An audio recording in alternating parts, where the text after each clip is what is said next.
Hello again and welcome to another episode of the Franchise Everything podcast, where we talk about everything and anything franchising. Today I'm pretty much as always at somewhere very different. This time I'm at Poolwerx Redland Bay and I'm joined by Brendan Brown, who is the franchise owner. G'day Brendan, how are you? G'day Glenn, good, thank you. Thank you, mate. Thank you for having us in your store. Welcome. To occupy a bit of real estate in a tight store, mate. Yeah, Thank you. It's really appreciated. Not a big footprint, but no, but it does the job. Works for us. It does the job.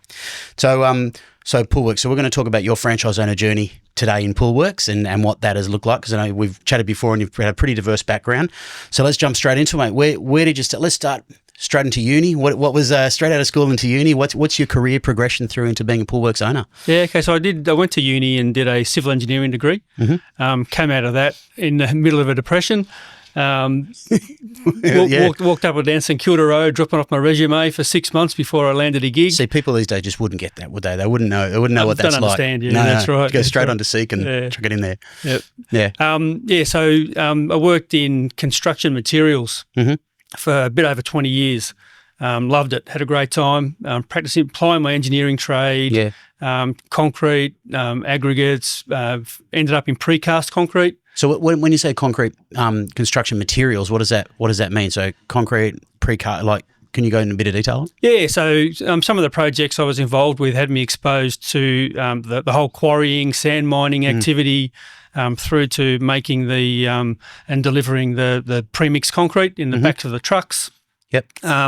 And I progressed from there and went into the precasting game. So with the same company, but making precast elements that would go into civil construction projects. So that's all the stuff that gets towed in on the back of a truck and just gets lifted off and put into place in like roadways, bridges, all that sort of stuff? Correct, yeah. Concrete pipe work for new land developments, for major highway upgrades, housing developments, industrial developments. The drainage has got to go somewhere. Yeah. And that was part of what we did. I imagine we'd have no idea, most people, about what goes on underground there with all that sort of stuff. It's like most industries you have a look at, you scratch the surface and there's a whole other world there that most people just take for granted. Yeah.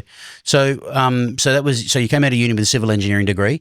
How long did you stay at that original company? So you were a bit of a veteran at the company, weren't you? Yeah, so I was there with them for a bit over 20 years. Started in Melbourne.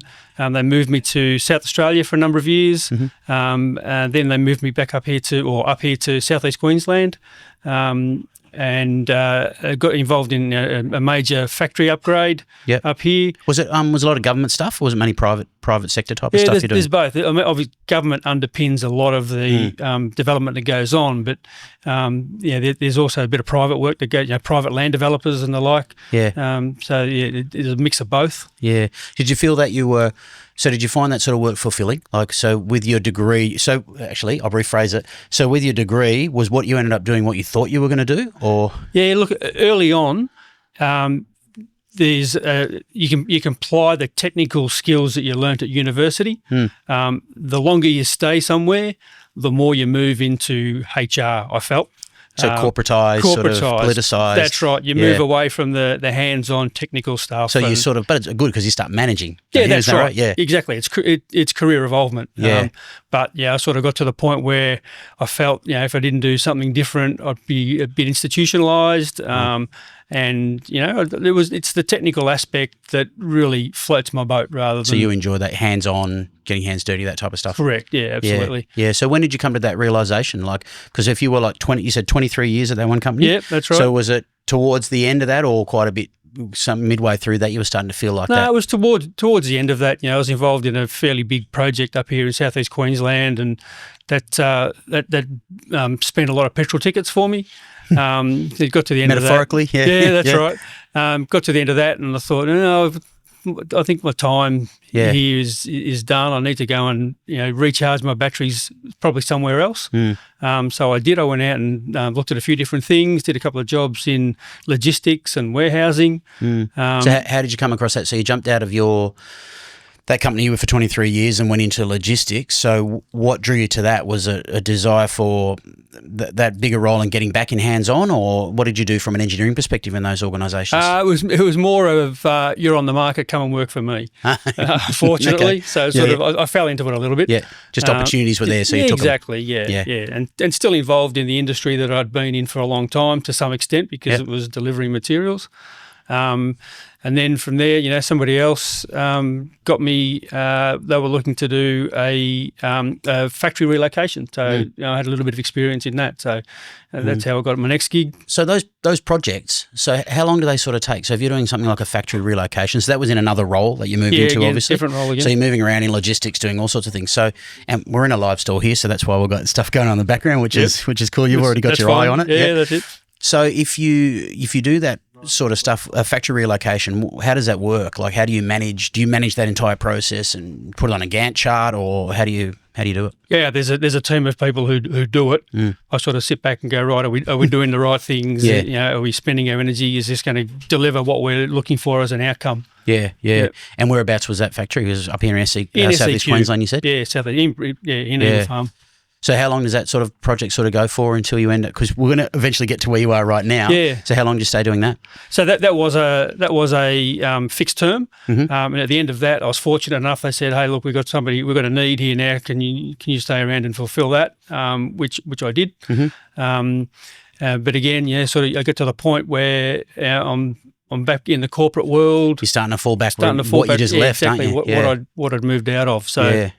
That's when I really started looking around at what else was there, what was out there that I could sort of say, hey, this is mine. The decisions start and stop with me. Yep. And what I do is all rewards back to me. So. Yeah, and it's interesting. So I think there's a lot of people in that boat, right? There's a lot of people in corporate who are probably frustrated with it, not having that ability to make the call on that, or having the, direction ability sort of taken away from them. Yep. And they start to feel that antsy, but it's one thing to feel that, but nothing to do something about it. So I'm interested in your mindset there. So I suppose it helped that you were doing short-term contracts or fixed contracts, but not 2 or 3 years or anything like that? Yeah, the last one started as a fixed contract, but ended up as a permanent gig. Yeah.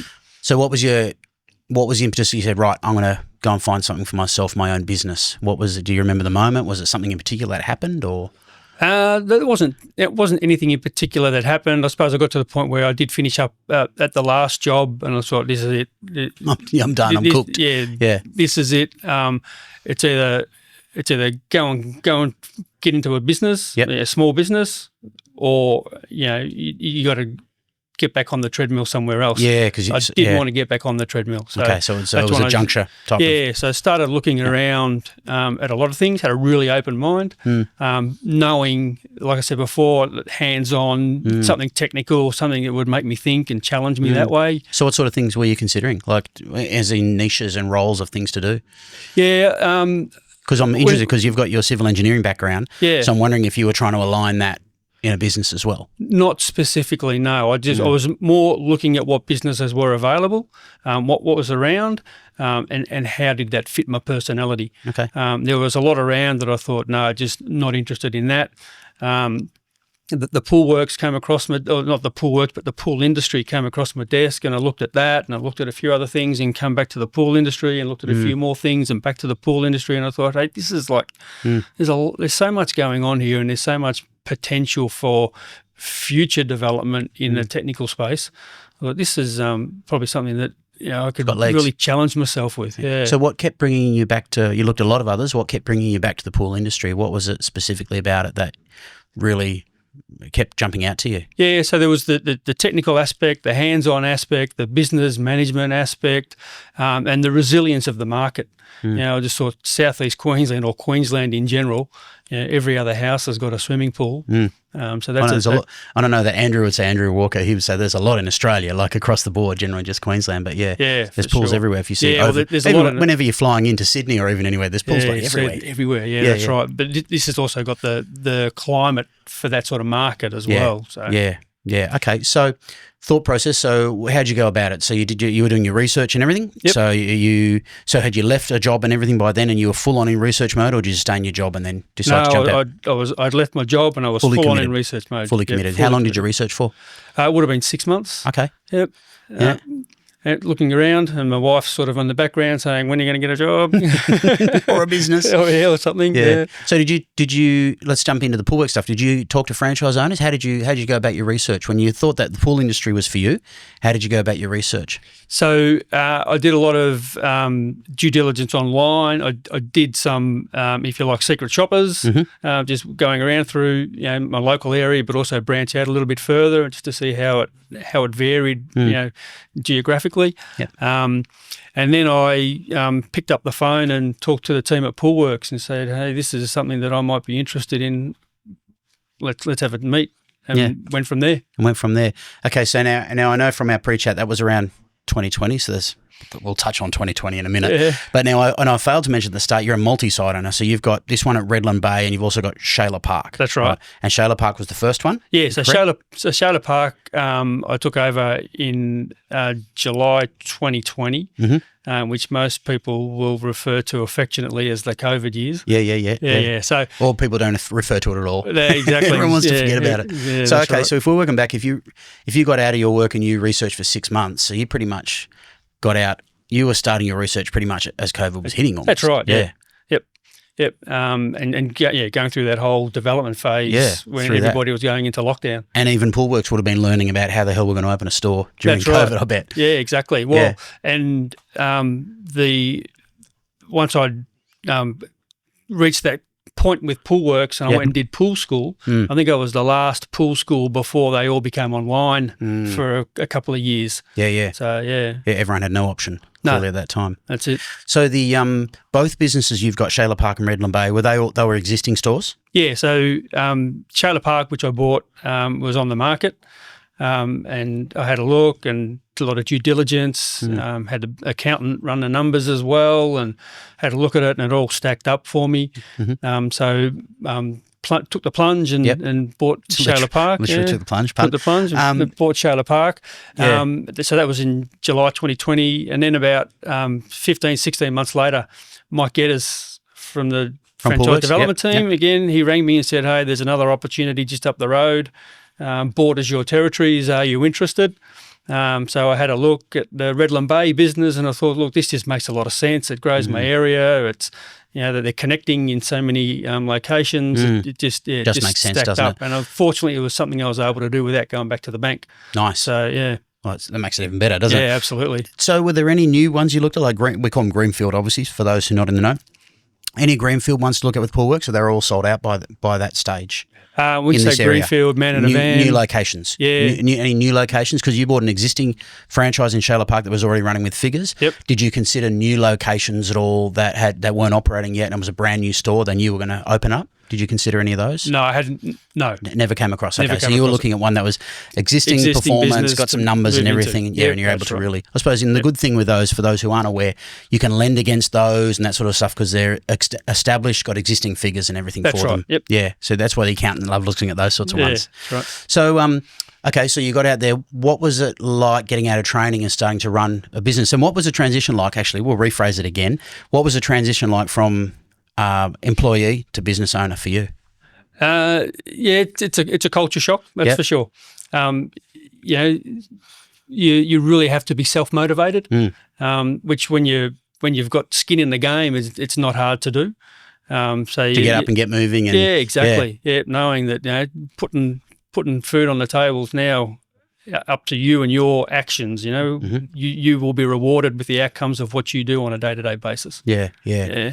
Yeah, so you got out, so pool school goes for about 4 weeks as I did a podcast with Andrew this morning. He told me all about pool school, so I know a lot about it. So you got out of that and you went through, because you were the option of, you were able to do that face-to-face. Yep. So how was that transition? I imagine a new store, did you have existing staff members and how did you hit the ground running? Yeah, so I was fortunate that the business I bought had existing staff members. Yeah, I imagine that'd be a weight off your shoulders. Yeah, it is, for sure. And I was going in, like, it wasn't a huge team, but there was enough support with ongoing knowledge of the business that it really sort of made the transition from pool school into the real world a lot more seamless for me. It had a lot of training in going through the due diligence of a number of things with my accountant, how to sort of set myself up for success with the P&L and the balance balance sheet and all those sorts of things. So I was fairly not having previously done that, obviously. Yeah, not having, if you didn't have,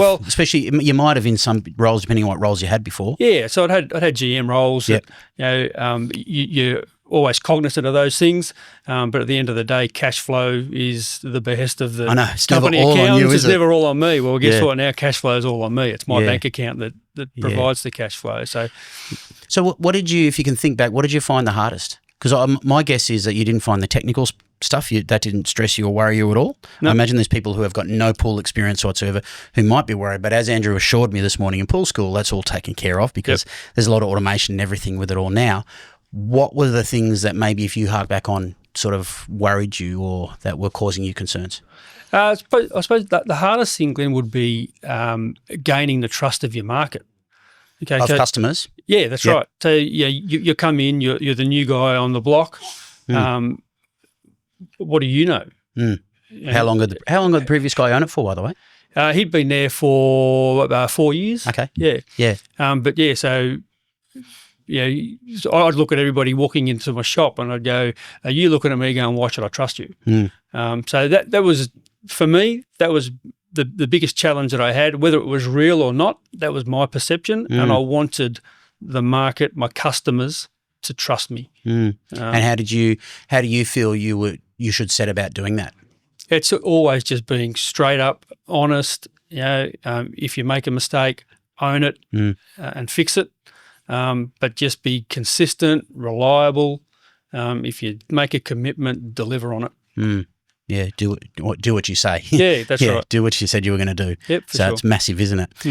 So what does your day-to-day look like? So what do you get up to? Do you have, and talk us through your structure and setup, say between the two businesses. Have you got how many mobile vans you've got? I know because for those who don't know, Poolwerx have got like a retail shop and also mobile out there doing the servicing. Yep. Can you talk through your setup and your structure? Yeah, so I've got mobile operate out of both Redland Bay and Shailer Park. So I've got retail employees at both shops. Yep.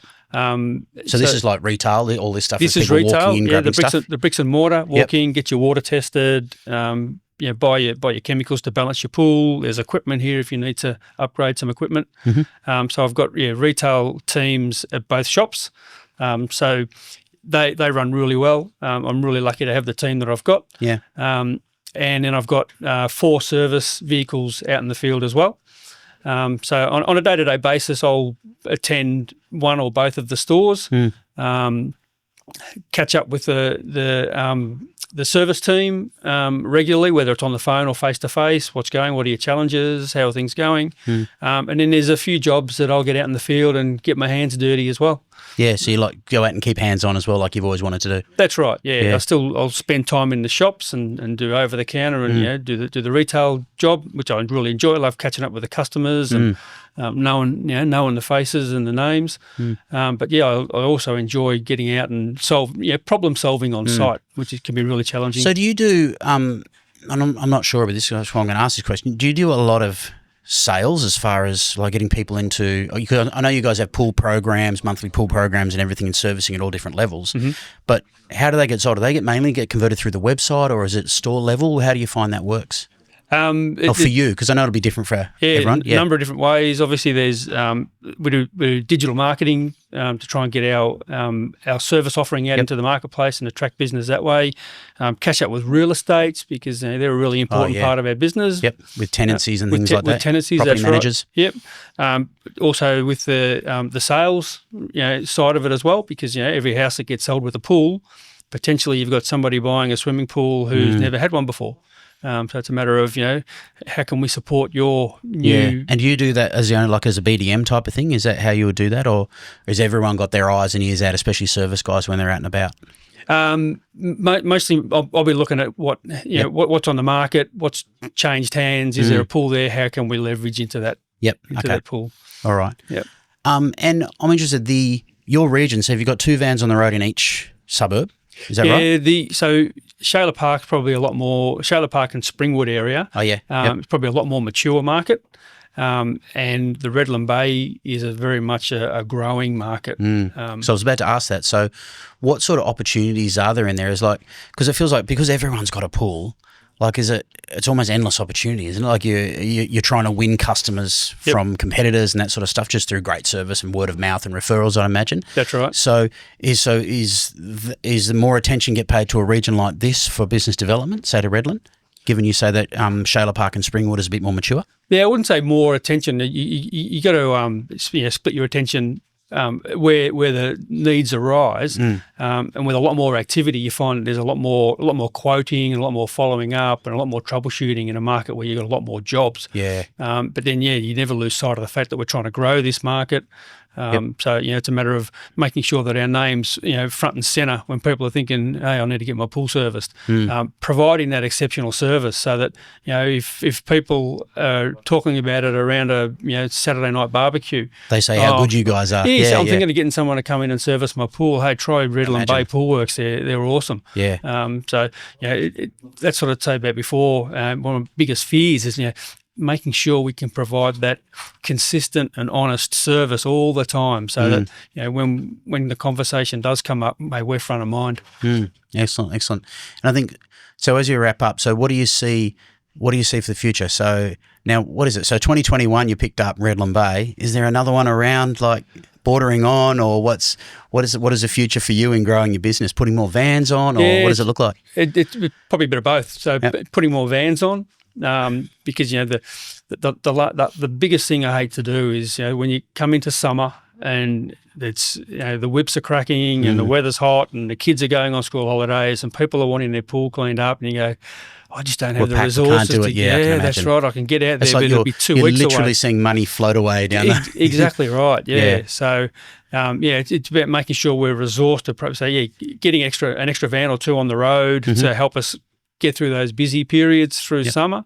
And then there's got to be an opportunity for another retail outlet in that network as well. I can imagine. We've got a big territory and need to find another opportunity for a third retail. Okay, or a third within these suburbs right now. Yes. Instead of acquiring another one, so within these suburbs. Redland Bay up to how far is the gap? Capella Bar, across to Springwood and Shailer Park. So it's a massive territory. Yeah. I imagine in a network like Poolwerx with owners that have been in it for a lengthy period, because the brand's got some longevity in it, I imagine there's always a lot of eyeing territories when they become available.